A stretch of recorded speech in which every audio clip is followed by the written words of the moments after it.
Guys, Scorch Trials is the second in the Maze Runner series. I just wanted to know, how familiar are you with the books? Very familiar with the books. I read the first 2 books just in preparation for the movie, just to kind of get an idea and a sense of where my character was going and what elements of the character from the books I can put into the movie. So we had to take a little bit of creative liberties because we can't obviously fit all of the elements of the book into the movie. Some things work, some things don't. So we kind of took elements of both the second and third and just picked the best ones. And fans have been very clear about some of the elements of the books that they loved, and we try to put that in the movie. So hopefully the fans are pleased because. Yeah, we've got little bits and pieces. Yeah. Like a haberdashery or something. You know, it's kind of a mixture. Nice. Yeah, it's a good mixture. Do you ever feel like you're letting down the fans when there's things that aren't in the book, in the films that are in the books? I think from our own, mine anyway, interaction with the fans, I think they're quite understanding with it. Yeah. And also we have James Dashner, the author's blessing as well. He's fully supportive of our films and of our creative choices that he understands that we have to make in order to turn a book, which is completely different to a film, into a movie. They're just two very different things, you know, and there have to be some changes just in order for it to work as a movie. What were the big changes that you noticed this time around from the first film in terms of the scale of this project? I mean, it feels a lot bigger. Is it a bigger project? Yeah, it is. But I mean, we had double the budget, and I think that just gives Wes a lot more to play with. And also, we're painting a much bigger. Well, we're painting the world, whereas before we were painting a very insular world. Very incubated world. Incubated, yeah. I mean, very, very much a kind of confined within this. That was the feel of it. Whereas this is about openness. Is about the expansion of the landscape, and you know we're able to see the horizon for the first time ever, but that's partly what's so scary is that we don't know what's beyond it. We don't know if there's anyone beyond it or anything. Mm-hmm. It's a film not just aimed at young audiences. Obviously, it's for a wide variety of people. But I just want to know what sort of films you were interested in when you were younger. What films were you watching when, say, 5-10 years ago? 5-10 years ago, how old was I? 25. I was 15.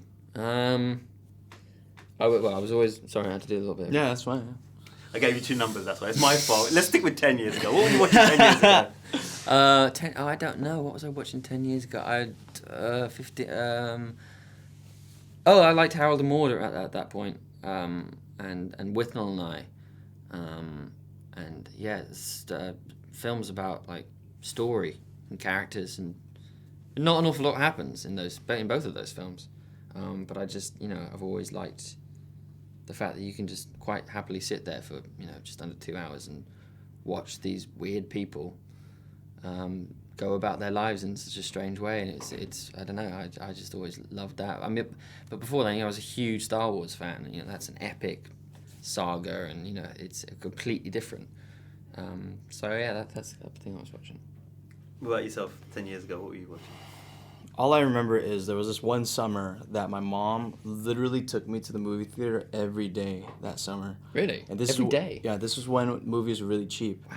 And I just remember watching like all sorts of movies. I remember like Apollo 13. There's a Power Rangers movie that I saw. There was like, I don't know, that summer I almost just literally saw all movies. And I think that's where like my love of film started, with just hanging out with my mom, I think, because she likes movies as well. And so ever since then I've just devouring these movies, Mm-hmm. But Thomas, you mentioned Star Wars, and you mentioned some sci-fi movies as well, yeah. special effects movies. Yeah. Does it take away a bit of the magic working on films like this, or do you get a newfound respect for them?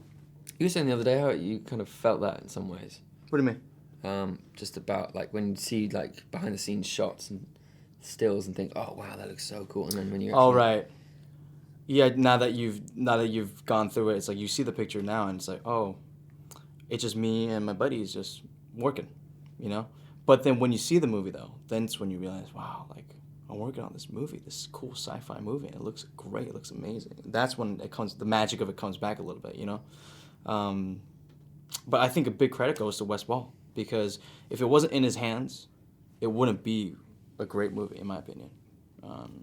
Yeah, what about, I don't know. No, I did think that the first time I ever got into film and TV and stuff, and the first time saw behind the camera,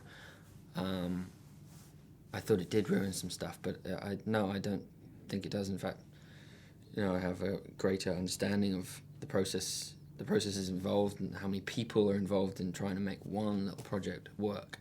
And so I think I just appreciate it even more now. Excellent. Well, thank you very much. Thank you. Ladies and gentlemen, you're watching Hey You Guys! Hey You Guys, huh? Hey, you guys. Is that from the Goonies? It is indeed, yes. Nice. Hey!